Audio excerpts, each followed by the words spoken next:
everybody, it's Rhonda Arena. Um, I felt I should make a video today because I did have a vision. It's rather short, but I'd like to tell you a little story afterwards, something else psychic that happened to me, and I wrote it down after somebody. I'm not sure whether it was on my page. I think it was. It was an experience I had with visitation from my mother, who died in 2009, and somebody made a really rude comment about, well, if your mother came to you, she came from Satan and the devil and all this stuff like that. Number one, you don't mess with somebody's mother. Number two, if you have an opinion and you're going to be nasty about it, dear and honey, then you stay off my page because I had to block this person. But anyway, I had this was a vision that was kind of early in the night, so I think I woke up briefly, but I remembered it, and it became clearer as the day went on. And I know we're coming to the end of this. I can feel it because I feel a lot of tension, and Summer's always in my dreams. She's always there, and she's always, I could feel this, and it was like the summation, the end of something. And this is the third time I've dreamed about a courtroom with her, or had visions of a courtroom. And I was standing in a courtroom, a large courtroom, and I was up there with the prosecutors. And I was up at the front, and then I could see the window, and then the back of the courtroom, and then the people were in the benches on each side. And the light in the courtroom was so bright. It was brighter than bright. It was hardly where I could hardly see, looking at the people, the attorneys for Summer standing up. I could hardly see them. It was so bright.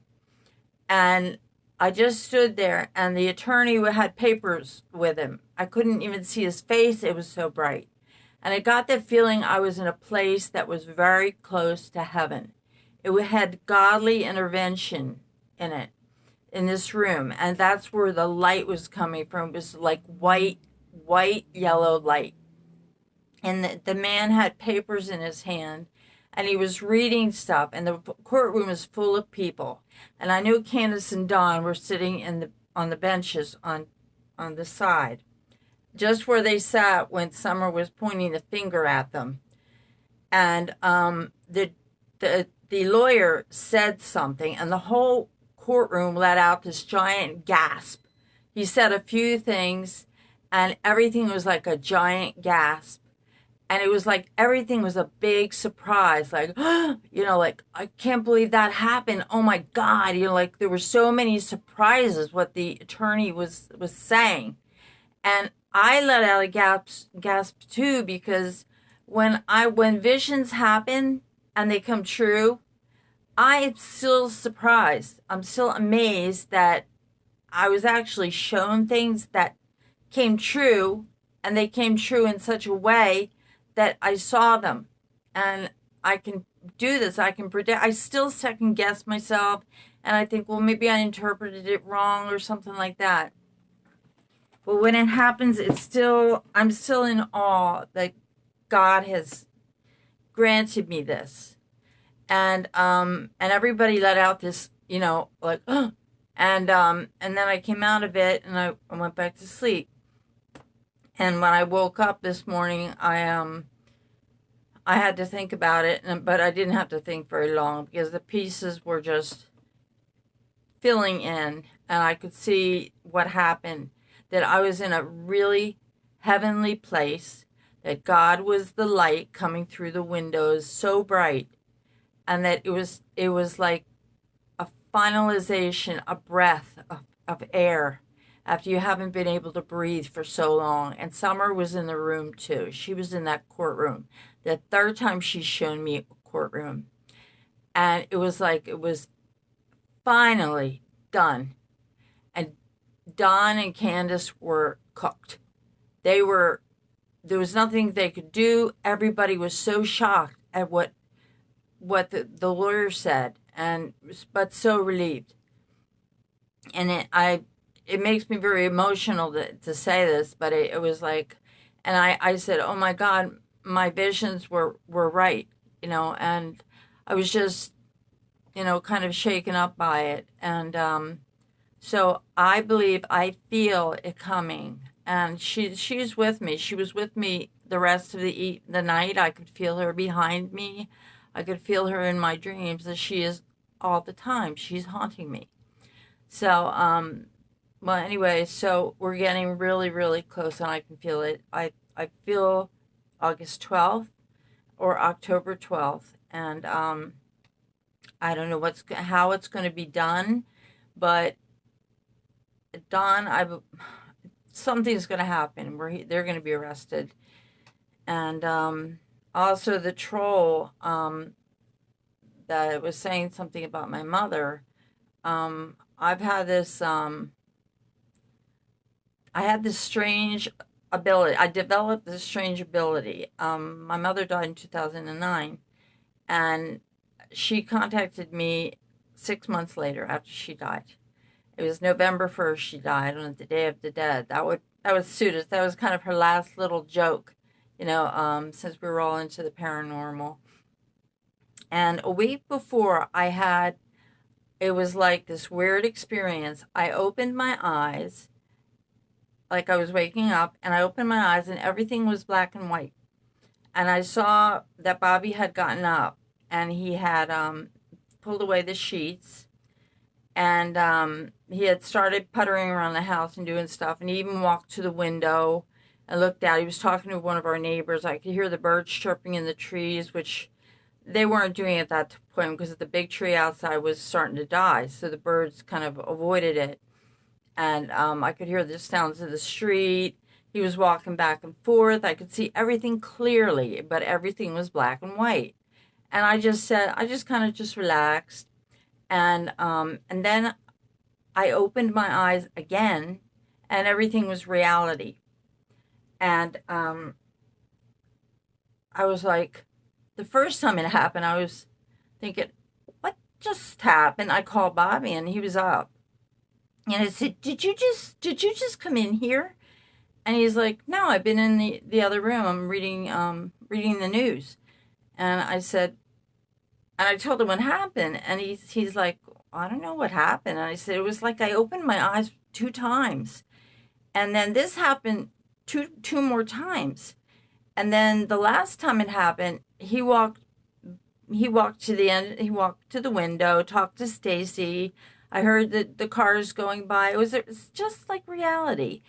And he went to the end of the bed, and he held out his hand for me, like he was going to help me, pull me up to help me get up, which I don't need help getting out of the bed.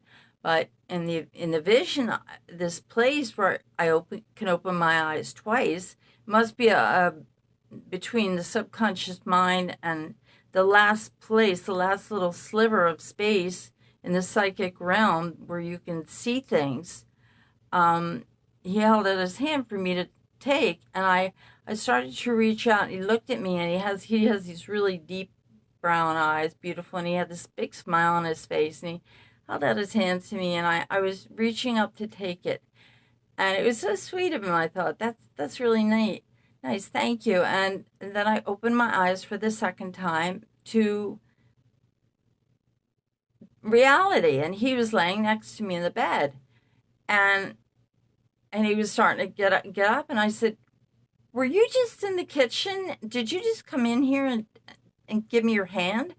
And he said, no. And I said, it happened again. And I said, that's the weirdest thing. You wouldn't believe it. And I told him all about it. And he said, he knows about this stuff. He isn't surprised. Iced tea, green tea, good for you. Anyway, so a couple weeks after that, I opened my eyes for the first time, and I knew my mother was in the house. And I could see, I couldn't see her, but I could smell cooking. Like she used to make like fried potatoes and eggs and bacon. That was one of her favorite breakfasts. And she was singing. And Bobby was lying in the bed next to me. I could see his back. He had his back to me. And she was singing. And I was thinking, oh gosh, that's so nice of mom to, to come and make us breakfast. And sometimes this happened like 4 out of 5 days of the week for the next 7.5 months. And it just happened. And then I'd open my eyes for the second time, and it was reality. And Bobby was up already. He's always up early, like 4 or 5. And it happened. And I was so happy. When I woke up, I was kind of sad that she had left. And I know she had been here because I could smell. I could smell what she was, and sometimes she'd be carrying the laundry basket. I could hear her walking in the hallway. I could hear the sounds of the basket and her humming and opening the closet door. And it was so clear and crystal. But it was in black and white. And I would think, oh, how nice, how sweet. And eventually I knew it was going to go away because she couldn't stay forever. And, anybody who says the dead are gone, when they're dead is completely wrong. They're not gone. And they do watch over people that they love, because my mother always watched over me well into adulthood. She didn't live with me, but she was always worried about me and everything. And my twin was a little bit, I think she was a little jealous when I told her. She said, 7.5 years, Rhonda? And I said, yeah, I told you that. And she says, I thought you meant 7 months. And I said, no, she's been here. She comes here, like 4 out of 5, 4 out of 7 days. And she's singing in the kitchen and clanking pans and pots. My mother was a loud cook. She'd be going with it, and Germans, they sing a lot. Europeans do. And she used to just sing away, and I'd hear, the birds chirping outside. The window was always open. It was always sounding like it was springtime. And I was so lucky and so blessed to have my mother for 7.5 more years than I would have been allowed. And so anybody says that the dead are gone, and it's not true. So I just want to tell you that it's not satanic. It's not anything. It's God. God sent my mother. So I miss her. I'm sorry for crying. And little summer is okay, and it's going to be over soon. So I'll talk to you soon. And I'm sorry about crying, but I miss her. And she comes back sometimes, but I knew she gave me as much time as she could. Bye.